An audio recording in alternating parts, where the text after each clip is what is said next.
Bismillahirrahmanirrahim. Welcome to Ford Public School e-learning class 9th. Subject is chemistry. It's chapter 4, structure of molecule, and I'm your teacher Sana. So students, our next topic is intermolecular forces.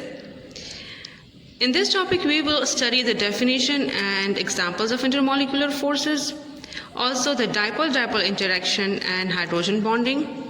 We will also study applications of hydrogen bonding.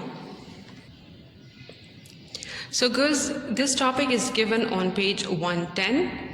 Take your pencils and underline important lines and the definition. Intermolecular forces. Intermolecular forces are those forces which exist between molecules.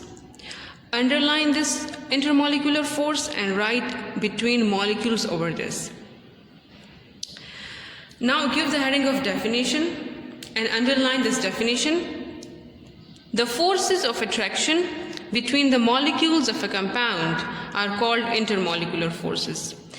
Intermolecular forces वो forces of attraction हैं जो कि molecules के बीच में exist करते हैं किसी भी compound में, ठीक है?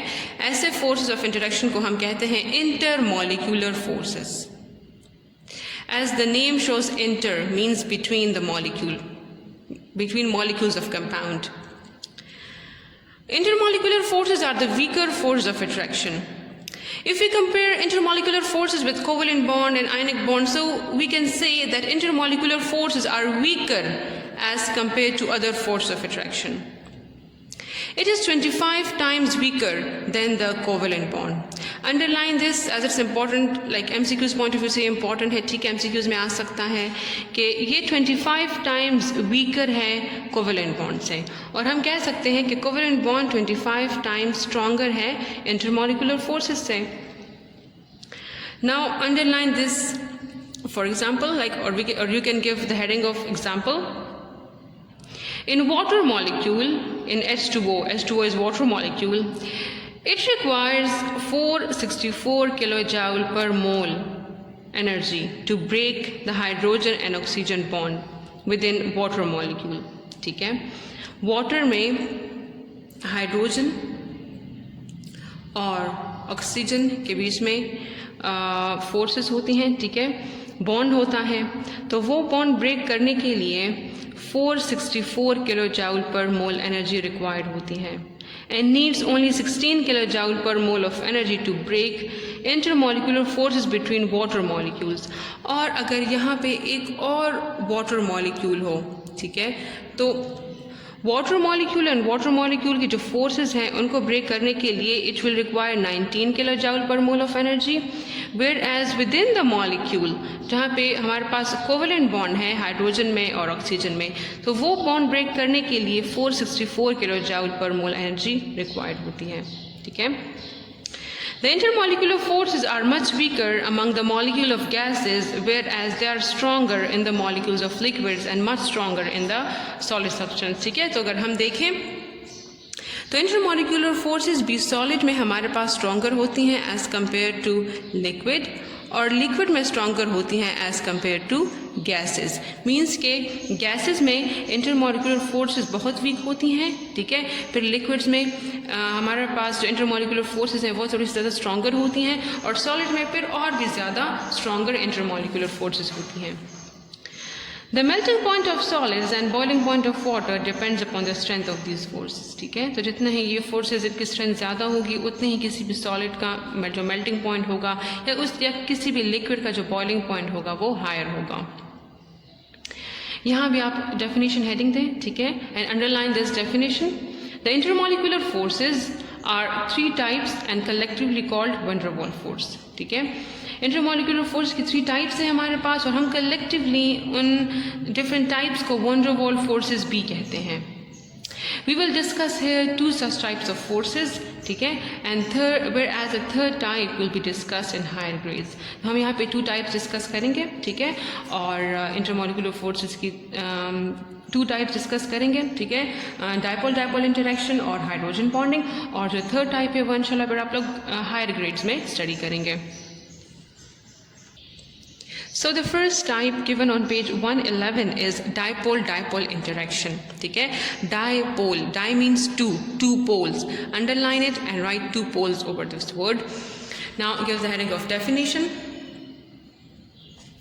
The attractive forces between the positive poles of one polar molecule and the negative pole of other polar molecule are called dipole-dipole interaction. Underline this definition. ठीक है, dipole-dipole interaction हमारे पास वो interaction है जो कि किसी भी molecule में पार्शियल पॉजिटिव एटम भी होगा और पार्शियल नेगेटिव भी होगा. ठीक है, तो एक मॉलिक्यूल के पार्शियल पॉजिटिव और दूसरे मॉलिक्यूल के partial negative means different charges के बीच में जो इंटरेक्शन डेवलप होगा, so we will call it dipole dipole interaction. ठीक है, let's consider this example, this diagram, like the example of HCl. We have HCl, right? In HCl, hydrogen is partial positive, whereas chlorine is partial negative.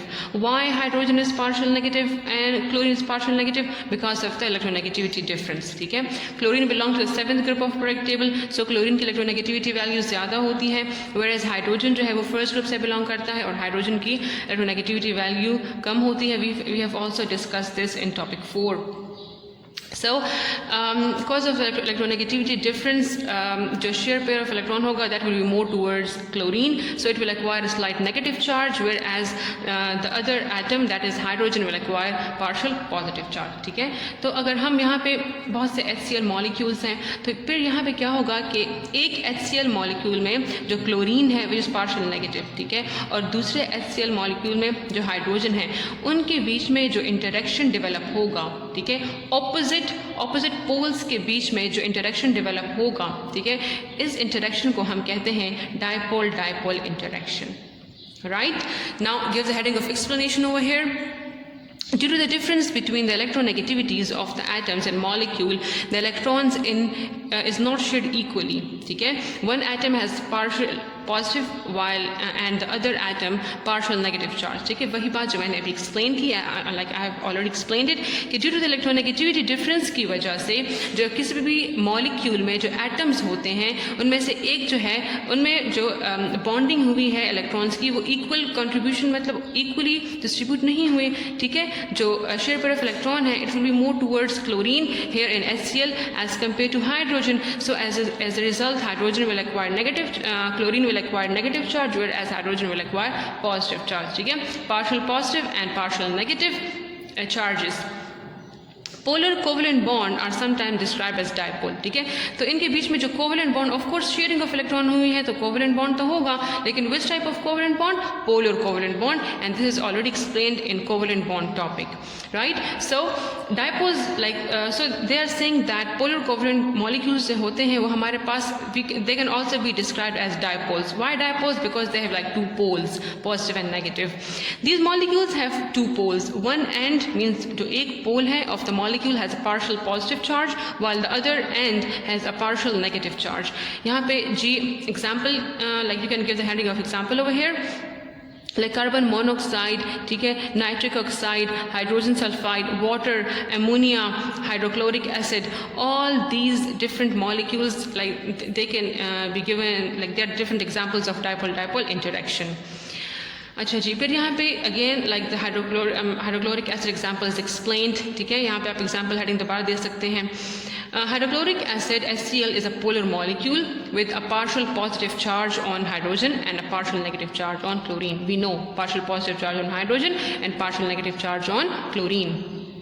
A network of partial positive charge and a partial negative charge attract molecule to each other. ठीक है, so एक network सा बन जाएगा कि एक molecule का जो negative partial negative atom होगा वो attract करेगा दूसरे molecule के partial positive को. Then partial positive of this molecule attracting the partial negative of another molecule. So in this way a whole network is set up, or we can say whole network is developed. ठीक है, और सारे molecule एक दूसरे को attract करेंगे और इस partial और इस attraction को हम कहेंगे dipole-dipole interaction.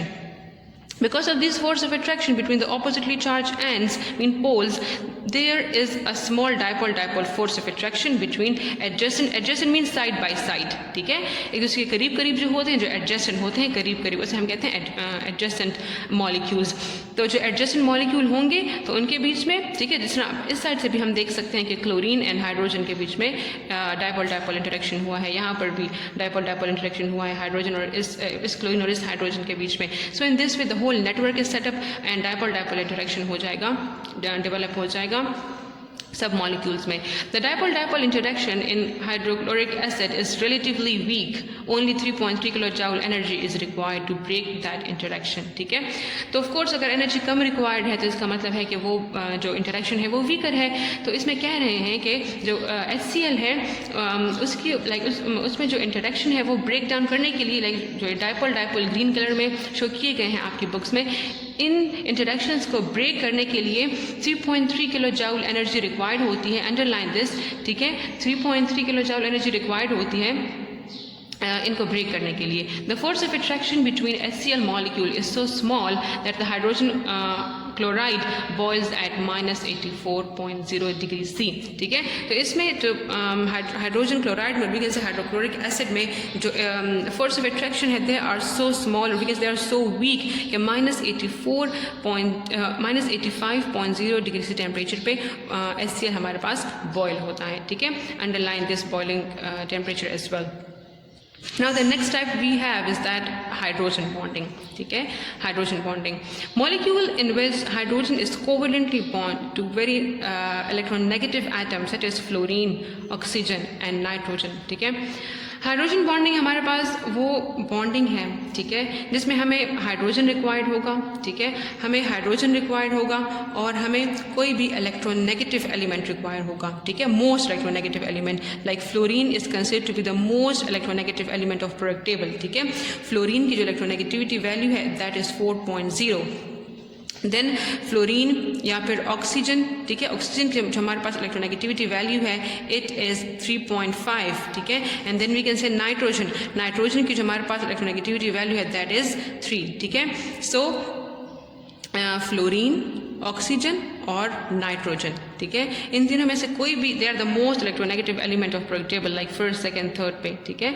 सो इनमें से कोई भी हाइड्रोजन बॉन्डिंग के लिए हमें हाइड्रोजन रिक्वायर्ड होता है या कोई भी हमारे पास most electronegative element. An appreciable strong positive charge is thus developed on the hydrogen atom due to the large difference in their electronegativity values with the other atom, ठीक है। तो हाइड्रोजन की इलेक्ट्रोनेगेटिविटी वैल्यू हमारे पास 2.1 है, ठीक है। सो 2.1 में then there is a difference between 2.1 and 4, 3.5 और 3। तो इन इलेक्ट्रोनेगेटिविटी डिफरेंसेस की वजह से हमारे पास हाइड्रोजन पे पार्शियल पॉजिटिव चार्ज आ जाता है और कोई भी, अगर इनमें से कोई भी दूसरा एटम होता है तो इन पर पार्शियल नेगेटिव चार्ज आ जाता है, ठीक है। एज अ रिजल्ट हमारे पास क्या होता है, as a result forces develop हो जाती हैं when the positive charge hydrogen atom of the one molecule is attracted by the fluorine, oxygen और नाइट्रोजन, ठीक है। लाइक क्या होता है कि हाइड्रोजन के बीच में या कोई भी इनमें से कोई भी इलेक्ट्रोनेगेटिव एलिमेंट हो, जब इनके बीच में इंटरेक्शन डेवलप होता है, ठीक है, इनके बीच में कोवेलेंट बॉन्ड होता है, तो of course these elements are more electronegative, तो they keep the share pair of electron more towards itself. So as a result इन पर स्लाइटली नेगेटिव चार्ज आ जाता है और हाइड्रोजन पर स्लाइटली पॉजिटिव चार्ज आ जाता है। This force of attraction is called hydrogen bonding. तो इनके बीच में, इन एटम्स, इन मॉलिक्यूल्स के बीच में फिर जो फोर्स ऑफ अट्रैक्शन होता है we call it hydrogen bonding, ठीक है। Now this is a definition of hydrogen bonding, give the heading of definition and underline it. The hydrogen bond is the attractive force between the highly electronegative deficient hydrogen. Hydrogen is of course electron deficient, right? It need electron to complete its octet, or we can say to gain stability. So highly deficient hydrogen atom या nearby highly electronegative atom with lone pair of electrons such as fluorine, oxygen and nitrogen, ठीक है। तो इन atoms में which are the most electronegative element, इनके पास lone pair of electron का भी होना ज़रूरी है, right, lone pair of electron का भी होना ज़रूरी है। So in this way hydrogen bonding is develop between hydrogen atom and any of this electronegative atom, ठीक है. So for hydrogen bonding we need hydrogen atom, right? We need any of the most electronegative element of the periodic table, and also we need to, like, they must have lone pair of electron. Now let's study this diagram. It's given on your book on page 112. ठीक है, इसमें क्या show किया गया है? इसमें water का molecule show किया गया है, ठीक है. Hydrogen bonding and water show किया गया है यहाँ पे हमारे पास ये वाटर मॉलिक्यूल है, ठीक है, ऑक्सीजन है, and then we have 2 hydrogens. Similarly यहाँ पर भी वाटर मॉलिक्यूल है, ये भी H2O मॉलिक्यूल है, ये भी H2O मॉलिक्यूल है, ये भी H2O मॉलिक्यूल है, ठीक है. So hydrogen is electropositive, like hydrogen की इलेक्ट्रोनेगेटिविटी वैल्यू थोड़ी सी कम है एज कम्पेयर टू ऑक्सीजन. तो हाइड्रोजन के ऊपर स्लाइटली पॉजिटिव चार्ज आए हैं, वेयर एज ऑक्सीजन पे स्लाइटली नेगेटिव चार्ज, ठीक है. सो वाटर मॉलिक्यूल, एक H2O जो मॉलिक्यूल है वो दूसरे H2O मॉलिक्यूल के साथ कैसे अट्रैक्ट होगा कि एक H2O का जो हाइड्रोजन एटम है वो अट्रैक्ट होगा towards the oxygen of another water molecule, ठीक है. Same case with all the water molecule, positive negative, ठीक है. So in this way hydrogen bonding will be formed. Then we have example 4.4, which of the following form hydrogen bond, ठीक है. So different options given here. So among all these compounds, there's like or molecules, hydrogen fluoride is the one which form hydrogen bond, ठीक है. इसके अलावा ethene है, hydrogen bromide है, ammonium ion है, and hydrogen molecule है, ठीक है.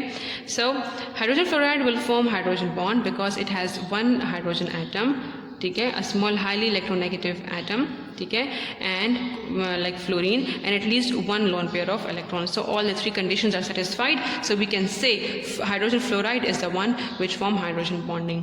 अगर हम इन और केसेस को देखें, so ethene है हमारे पास will not form hydrogen bond because carbon atom form lone pair of electron, will have no carbon atom 4th group से belong करता है, कोई इसके ऊपर मतलब क्लोरीन कोई कार्बन के साथ lone pair of electron नहीं होता, so ये कंडीशन सेटिस्फाई नहीं करता, इसलिए ethene cannot form hydrogen bonding, ठीक है. Then hydrogen bromide will not form hydrogen bonding because bromine atom is too large and not electronegative enough, ठीक है. तो अगर हम ब्रोमीन को देखें, so fluorine is more electronegative as compared to bromine. So हम कह सकते हैं कि ब्रोमीन भी हमारे पास, like हाइड्रोजन ब्रोमाइड भी हमारे पास हाइड्रोजन बॉन्ड नहीं बना सकता, ठीक है. अमोनियम आयन है by itself can not form hydrogen bond because it has no lone pair of electron नहीं है, सो नहीं बना सकता hydrogen bonding. The covalent bond in water in hydrogen is a chemical bond, ठीक है.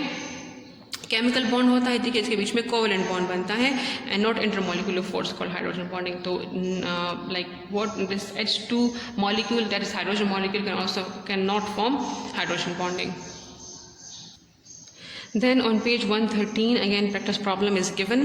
Which of the following substance expected to form hydrogen bonding? So water molecule, and circle this water molecule, like here in among these 3, water molecule is the one which satisfy the 3 conditions for hydrogen bonding, like there is a hydrogen, also electronegative oxygen, and also oxygen will have lone pair of electrons, ठीक है, 2 lone pair of electron होते हैं oxygen के साथ. So all the conditions are satisfied, so the hydrogen water molecule is the one which will form hydrogen bonding. Now let's study the application of hydrogen bonding. The intermolecular forces are extremely important in determining properties of water, biological molecules such as proteins, DNA, etc. ठीक है. तो हमारे पास जो intermolecular force होती हैं वो हमारे पास बहुत important होती हैं. क्यों important होती हैं? In determining to find, like in determining का मतलब है to find out, ठीक है. find out करने के लिए properties of water की properties find out करने के लिए biological molecule कौन से होते हैं? प्रोटीन्स, DNA, हमारे पास different biological molecules हैं, ठीक है.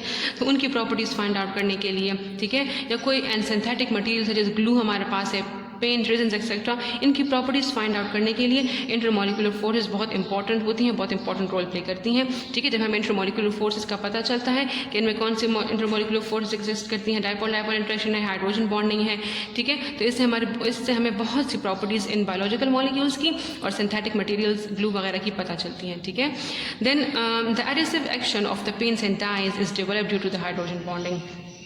जो हमारे पास पेंट्स वगैरह है, डाइज हैं, ठीक है, कपड़ों वगैरह पे स्टिक हो जाते हैं या वॉल्स पे जो हम पेंटिंग वगैरह करते हैं, तो इसके सारे जो फंक्शन है, जो इसका जो नेचर है, वो हाइड्रोजन बॉन्डिंग पे डेवलप करता है, डिपेंड करता है। Synthetic resins also bind to surfaces together by hydrogen bonding और डाइपोल डाइपोल इंटरेक्शन। जो हमारे पास सिंथेटिक रीजन्स हैं, ठीक है, वो टू सर्फेस को ज्वाइन करते हैं, बाइंड करते हैं, ज्वाइन करते हैं, ठीक है, थ्रू द हाइड्रोजन बॉन्डिंग, और we can say dipole dipole interaction. तो ये टॉपिक कंटिन्यू है and properties of hydrogen bond are given on page 114, ठीक है। Hydrogen bond is stronger than dipole dipole interaction but weaker than covalent bond, ठीक है। तो हमारे पास कोवेलेंट बॉन्ड जो है वो स्ट्रॉन्गर है, कोवेलेंट बॉन्ड जो है वो हमारे पास स्ट्रॉन्गर है, ठीक है। और फिर हमारे पास हाइड्रोजन बॉन्डिंग है, ठीक है, और फिर वो and in turn hydrogen bonding is stronger than dipole dipole interaction, right. So dipole dipole interaction वो वीकर है हाइड्रोजन बॉन्डिंग से, और हाइड्रोजन बॉन्डिंग भी वीकर है कोवेलेंट बॉन्ड से। और other words we can say covalent bond is stronger, ठीक है, among the three covalent bond is more stronger, and then hydrogen bonding is weaker than covalent bond, and then dipole dipole interaction is weaker than the two. Alright, so hydrogen bond is stronger than dipole dipole forces but weaker than covalent bond. It is about 20 times weaker than covalent bond, ठीक है। जो hydrogen bonding है वो 20 times weaker है covalent bond से, right? कितना weaker है? 20 times. And 10 times stronger than dipole dipole interaction, but as I said it's stronger than the dipole dipole interaction, so कितना stronger है? 10 times, ठीक है, 10 times stronger है। हाइड्रोजन बॉन्ड इज डायरेक्शनल, ठीक है, and means that hydrogen bond मतलब जिन atoms में, जिन molecules में होते हैं, तो वो वाले जो एटम्स होते हैं वो एक स्पेसिफिक डायरेक्शन में अरेंज होते हैं। So we can say that hydrogen bond is directional. Okay, the third point is hydrogen bond forms along chains and helps in the formation of network of molecules, ठीक है। network mean group। तो hydrogen bond जो है वो एक long chains की form में होते हैं, ठीक है, लाइक वाटर में zigzag स्ट्रक्चर में होते हैं, ठीक है, डिफरेंट फॉर्म में होते हैं। इंशाल्लाह you will study on a higher level, ठीक है, फिर डिटेल में आप स्टडी करेंगे, लेकिन in simple words we can say कि हाइड्रोजन बॉन्ड जो है वो लॉन्ग चेन्स बनाते हैं और एक नेटवर्क सा बनाते हैं किसी लाइक बिटवीन द मॉलिक्यूल्स, और we can say like among the molecule hydrogen bond is present and form long chains. So dear students, this was the sixth topic of chapter number 4. Inshallah we will continue in the next video. Stay safe and stay home.